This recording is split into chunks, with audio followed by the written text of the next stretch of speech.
sommes tous confrontés dans notre quotidien à un ensemble de règles que l'on appelle aussi des normes. Mais qu'est-ce qu'une norme ? En droit, on définit les normes comme l'ensemble des règles qui imposent des droits et des obligations aux individus, aux entreprises et à l'État. Par exemple, à ton échelle, le règlement intérieur du collège ou du lycée définit les règles de vie de l'établissement et fixe les droits et les devoirs de chacun. Il existe plusieurs types de normes organisées de manière hiérarchique. On parle de la hiérarchie des normes. Pour mieux comprendre, il faut dessiner une pyramide. En bas, on a les règlements constitués des arrêtés et des décrets. Les règlements peuvent être pris par le président de la République, les ministres, les préfets ou les maires. Ils peuvent donc avoir une portée nationale ou locale. Par exemple, si ton maire signe un arrêté qui limite la vitesse de circulation dans une rue, ou qui oblige les habitants à nettoyer devant leur domicile, ou encore qui fixe l'heure de fermeture nocturne des cafés-bars, il s'agit d'un règlement. Ensuite, il y a les lois. Une loi est définie comme l'expression de la volonté générale. Elle s'applique sur l'ensemble du territoire français et à tous les citoyens.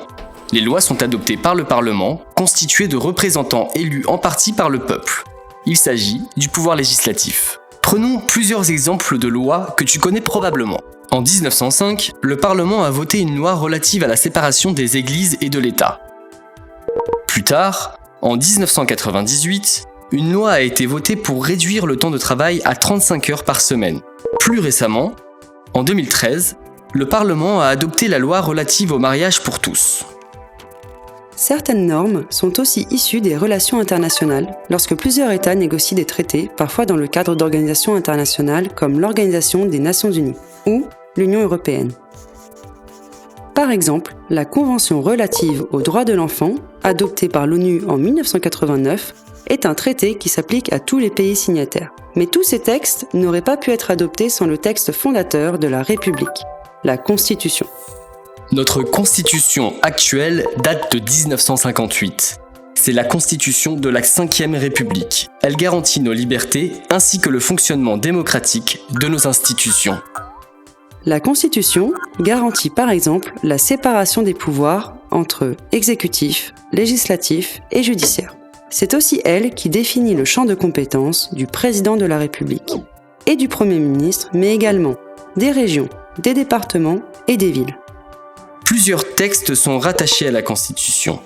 La Déclaration des droits de l'homme et du citoyen de 1789, le préambule de la Constitution de 1946 et la Charte de l'environnement de 2004. Tous ces textes consacrent nos droits fondamentaux. Ces droits comprennent le droit de propriété, le droit à la vie, la liberté d'expression ou encore la liberté de culte. Mais quels sont les liens entre ces différentes normes ?